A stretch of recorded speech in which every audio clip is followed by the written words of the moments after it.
това е лаптопа ми. Няма да гледате тук, ще гледате тук.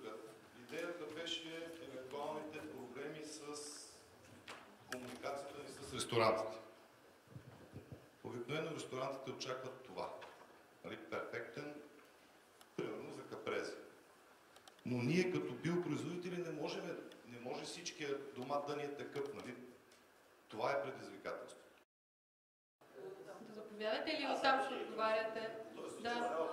Ами имаше въпрос от залата, ако искате. Аз исках да ви попитам, там някой каза, всъщност за нас това беше интересно, че аз съм Николай Генов от Николай Генов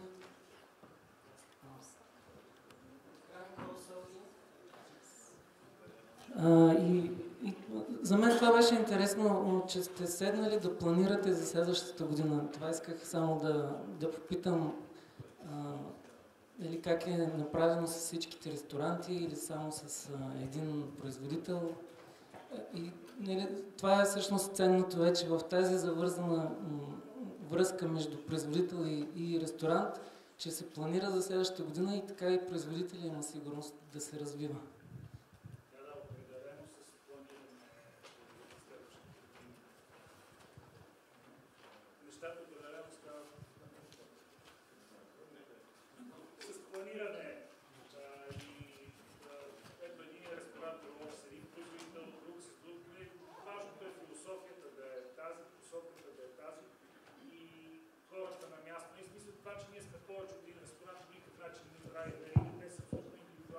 Всяко нещо на място от изцяло суровия продукт до крайното ястие се приготвя. Решенията са абсолютно автономни на главния готвач на ресторанта и така, но действително от няколко години вече първо за месата, ние първо започнахме с месата, сега с зеленчуците, аз за това и не ги говориме колко горе пилеш, разбира се, не може да бъде точно колко домати, какво билки, поправки, така, с договаряне по-отрано, с ангажимент взаимен. Така, това горе-долу е пътя. Аз тук може би само в тази насока ми се иска да вмъкнат нещо интересно, което наблюдавам при клиентите. Много хора не очакват някакви... Едва не влиза с очакването за някакви съвсем различни вкусове, качества на храната. Аз искам да уточня само, че храната дори да е с абсолютно същия вкус като от другата, факт е, че без не е манипулирана по абсолютно никакъв начин, си заслужава цялата работа. Казвам всичко това по реплики от труда, нали? То също е, колкото е било. Виж, че няма никаква разлика в вкуса, нали? Има и подобна категория хора, които възможно е да има разлика и те да не я улавят, но не това е основният акцент. Основният акцент, според мен, въобще да не участват абсолютно никакви химикали и вредни истории за нас.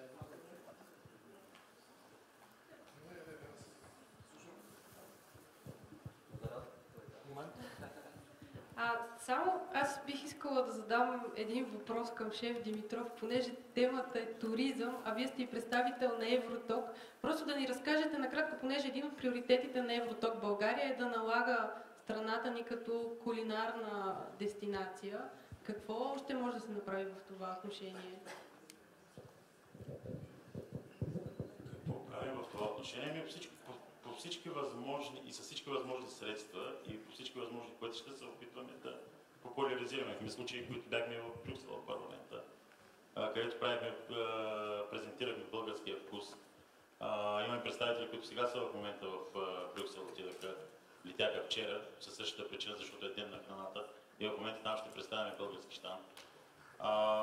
Опитваме се там, където наши колеги работят и с каквото можем наистина да им презентираме не само вкусна храна, а и местна храна. Но това вече е малко, нали, според мен, може би измества леко център от това, което правим като Евроток. В принцип, ние сме със сигурност ще подкрепим, ще продължаваме да подкрепяме тази инициатива, която, защото за нас това е изключително ценна, но по-скоро до този етап основните нашите усилия са първо да го изградим като браншова организация, това е първото. Второто, да работим с децата и много се радваме, че правим този ден на здравословното хранене на децата всяка година, което като усилия и логистика и всичко струва страшно много.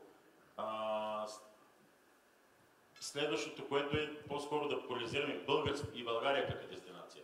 Може би в един бъдещ период, след нашето сътрудничество, ще почнем да се помагаме и в тая насока, но това са по-скоро линиите, в които ние работим, на този етап и до сега в момента. Добре, благодаря ви. Имахте въпрос? Да, Иван Попов от За земята. Взимам повод от последните думи, извинявайте, забравих името на преждеговорящия, относно това, че клиентът очаква един различен вкус и нещо изключително. Факт е, че особено в българското общество, но мисля, че така е в цяла Европа, или поне аз съм свидетел, че сертификата за биологичен произход се възприема като сертификат за здравословна храна или пък за вкусови качества масово от потребителите. Всъщност е нещо съвсем различно. Биологичният сертификат е предимно и изцяло, бих казал, сертификат за екологичността на продукта, т.е. че той не влияе на околната среда негативно. Аз имах наскоро разговори с фермерите от Хранкоп, имахме повод да се съберем и за нас е изключително важно като екологична организация това все повече да се обяснява на потребителите, за да не остават излъгани, защото те много често очакват наистина, че този продукт ще е по-вкусен, а в крайна сметка, според мен, този, който го предлага, било ресторанта, било магазинчето в София, без значение, той следва да има една проактивна политика, леко, разбира се, ненатрапливо, да се обяснява, че всъщност храната, която той консумира с нисък екологичен отпечатък, а не толкова да се акцентира на здравословността, макар че има изследвания, които показват, че като цяло по-здравословна храна не е това в основата и мисля, че ние всички трябва да работиме гражданите, потребителите да разберат това нещо и да знаят, че купувайки си биологичен продукт, те предимно инвестират в околната среда, не толкова, че търсят някакъв по-интересен вкус, например. Просто термина сам по себе си поражда асоциация за нещо различно. И те очакват и в вкусове нюанса също да има някаква драстична разлика, която да отиде така. В този контекст да направи. Само ми е интересно да разбера, вие опитвате ли се чисто маркетингово да популяризирате този аспект? Тоест, ние предлагаме биологична храна и тя пази околната среда, по какъвто и да е начин, най-общо казвам като послание, дали го използвате в своята маркетингова стратегия? Иска първо да започна от там, че за съжаление социалния и материален статус на цялата ни общност, на нас българите, е доста нисък. И това е много важно по отношение на това как се случва България като кулинарна дестинация, бих започнал от там, и как се гледа на храната, дали това е нещо полезно за мен или е нещо полезно за природата или и двете. Първо, годините преди кризата ние участвахме в няколко проекта. Ние не сме част от Европа, ние сме някаква организация такава частна, но ние участвахме в няколко проекта, в които инвеститори искаха да създадат кулинарен продукт, базиран на локалните традиции, особено в Родопите беше много интересно, в Банско имаше също какво да се направи. И ние участвахме като консултанти в създаването на няколко такива ресторанта, които, за съжаление, в крайна сметка дори не заработиха, защото кризата ги натисна по-рано. И там щеше така за един от първите пъти да се покаже традиционната българска кухня с съвременен прочит, с малко авторски докосвания от главните готвачи. Мисля, че беше много интересно. За съжаление, когато дойде кризата, всичко отиде отново на бейсик положение и тази тенденция замря и приключи. А имахме страхотен интерес, защото като започнеш 2-3 проекта, те говорят помежду си тези хора, те са някаква общност, инвеститорите в хотели и строителство, започнаха да ни търсят предварителни срещи. Много беше интересно. За съжаление, всичко това приключи с намаляване на финансовия ресурс, което по същия начин се отразява и в момента на това, което можеш да комуникираш към хората, които потребяват тази храна. много повече от тях се интересуват как ще се отрази тази храна на детето им и много по-малко от отпечатъка върху природата. Ние самите вярваме дори, че сертификата за биопроизводство не е най-важното нещо. По-важното нещо е какво всъщност прави производителя и това дали той е имал възможността да участва, да напише съответната документация, да получи сертификат, не е най-важно за нас. Ние вярваме, че отпечатъка, който остава, е много важен на природата, много важно и вкусовите качества. Аз съм малко на различно мнение от колегата. Аз считам, че в по-голямата част от продуктите може да се намери и различен вкус. Да, когато ядеш биоспагети али олио, няма как да са различни от другите. Но когато ядеш домат, той е много различен, повярвайте ми. Същото е и за месата. Едни пилешки гърди, те са много по-малки, малко по-сухи, с по-наситен вкус и ако готвача и екипа има достатъчно интересна визия как да изтъкне предимствата им и да неглижира това, което е като някакъв недостатък на биопродукти, защото те ги имат, се получават много интересни с тях и се усеща разликата, особено, пак казвам, при по-голямата част от продуктите. Ние се опитваме да комуникираме това нещо за ниския отпечатък върху околната среда, дори не само на биопродукти, на производители, които знаем, че ще дадат природата, в които това ги вълнува. Питваме се да го кажем и да обясним защо заставаме за тях, защо цената е малко по-различна. Аз считам, че все по-голям отзвук има и все пак за нас, българите, все още е водещо личното ни здраве или по-скоро на близките ни, а не по-широкообхватния поглед, включващ природата и бъдещето. Благодаря. Други въпроси? Заповядайте. Само микрофон.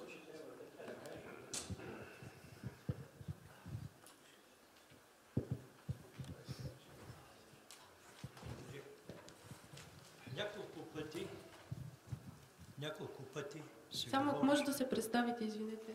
Кацаров, пенсионер, 40 години съм бил в хранителната промишленост. Благодаря. Да. Няколко пъти се говори за ограмотяване за храните. И използвам този панел, защото вие сте журналист.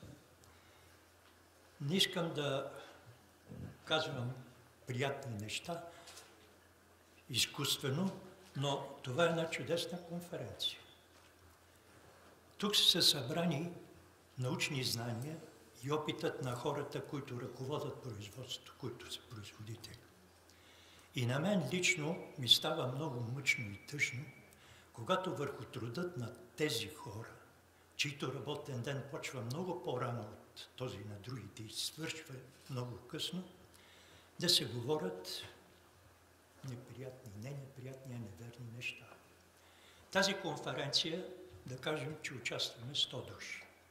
Докладите са много интересни, всички го знаем. Те ще се ползват, сигурен съм, поне от 1000 души, понеже ще бъдат публикувани. Но какво да кажем за нещо, което има тираж 130 000 броя? От тях да кажем, че са продадени 100. Това е вестник.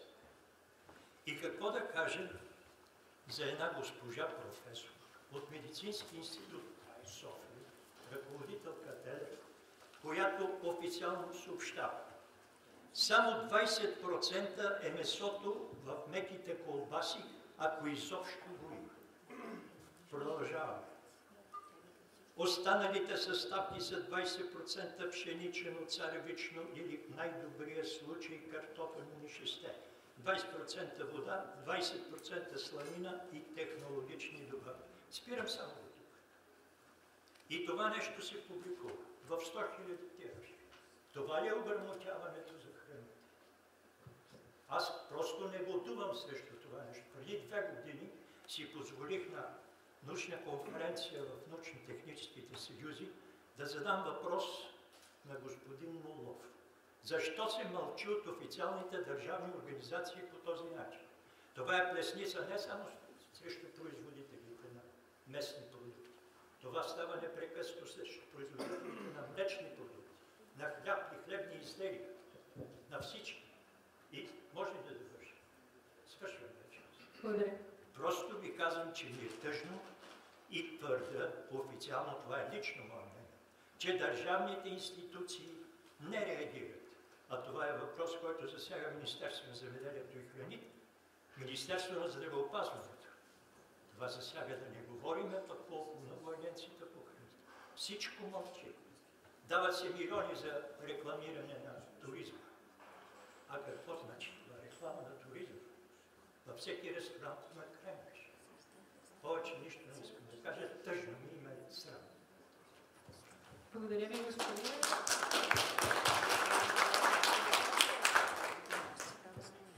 Но в случая ние тук сме се събрали така биопроизводител, коректни ресторанти, така че аз бих искала да се върнем на тази тема, на добрите примери и да налагаме тях, а не само още, защото наистина има и добри примери. Има ли още въпроси или коментари от залата? Ами добре, в такъв случай да преминем към следващия панел.